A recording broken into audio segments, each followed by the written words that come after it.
Break के बाद एक बार फिर से आपका स्वागत है। अररिया की सीट से आरजेडी के प्रत्याशी शहनवाज आलम आज नामांकन दाखिल करेंगे और बड़ी संख्या में समर्थकों के साथ नामांकन करने के लिए निकले हैं।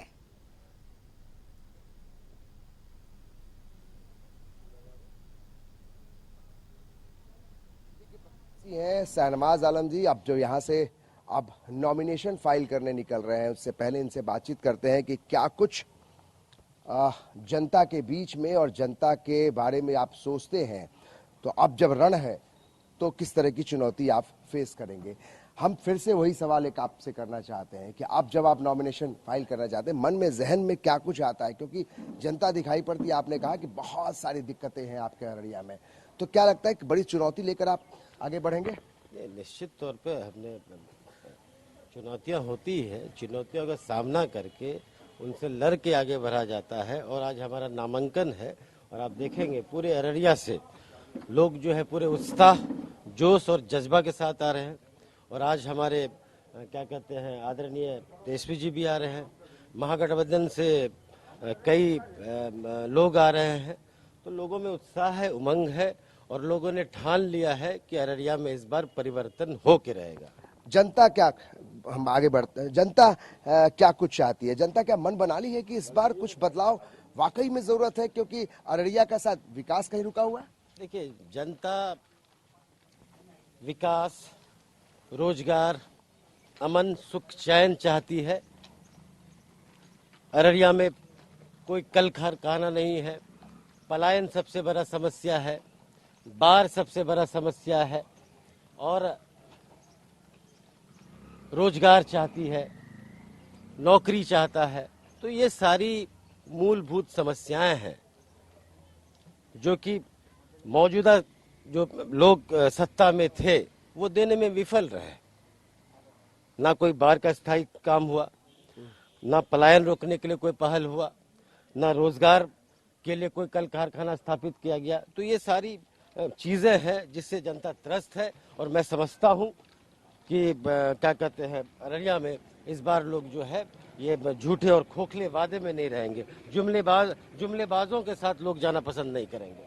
शहनवाज जी, हम ये अगर पूछे, थोड़ा तीखा सवाल है कि जनता आपको क्यों चाहेगी, क्योंकि जनता तो और लोगों को भी देख रही है। आप में ऐसा क्या खास है कि जनता आप ही को चुनेगी, आप ही को वोट करेगी? ये व्यक्ति विशेष की बात नहीं है, ये लड़ाई शाहनवाज की नहीं है, ये लड़ाई अररिया की है, ये लड़ाई भारत की है, ये लड़ाई संविधान बचाने की है, ये लड़ाई जो है क्या कहते हैं जुमलेबाजों को सत्ता से उखाड़ फेंकने की है। और जहां तक महागठबंधन की बात है, जहां तक हमारे नेता की बात है, हमारे नेता ने करके दिखाया है। जो काम बिहार में 17 वर्षों में नहीं हुआ वो 17 महीने में हुआ। ये जग जाहिर है, विजन है, काम करने की इच्छा शक्ति है। आप उस टीम में शामिल रहे, 17 महीने वाले टीम में शामिल रहे, मानते हैं कि ये कहीं ना कहीं उत्साह और बढ़ाता है, आपके अंदर आत्मविश्वास लाता है? जाहिर सी बात, हम युवा हैं और हमारे नेता भी युवा हैं। हम लोग को काम करने की इच्छा शक्ति है और मौका मिलेगा तो करके भी दिखाएंगे। जाहिर है कि काम करने की का जज्बा है और युवा शक्ति है। और तेजस्वी यादव के साथ ये 17 महीने तक उस मंत्रिमंडल के हिस्सा रहे, साथी रहे, जिस मंत्रिमंडल ने 17 महीनों का जो आज कामकाज का ब्यौरा दे रहे हैं। और साथ 17 साल बनाम 17 महीने की बात हो रही है और आज नरेंद्र मोदी 10 साल की बात कर रहे हैं। शहनवाज आलम डंके की चोट पर कहते हैं कि आज फैसला हो ही जाना है, क्योंकि नॉमिनेशन फाइल करेंगे और ये जवाब जनता देगी कि आखिर 10 सालों में उन्होंने क्या काम किया है। जो जुमलेबाजी हुई है उस पर एक कड़ा चोट देने की तैयारी है। तो नामांकन दाखिल करने जा रहे हैं, इसके बाद हम इनके साथ रहेंगे और तेजस्वी यादव यहां से हुंकार भरेंगे। तेजस्वी यादव के 4 सभाएं हैं जो 2 बजे अररिया पहुंचेंगे तेजस्वी यादव। एक सवाल और है, तेजस्वी यादव अररिया जब पहुंचेंगे, क्या लगता है कि तेजस्वी यादव के आने के बाद बहुत ज्यादा प्रभाव पड़ने वाला, अररिया की जनता में और ज्यादा एकजुटता आएगी? निश्चित तौर पर वे प्रभावी व्यक्ति हैं, मुद्दे की बात करते हैं, रोजगार की बात करते हैं, जो उन्होंने किया है उसकी बात करते हैं।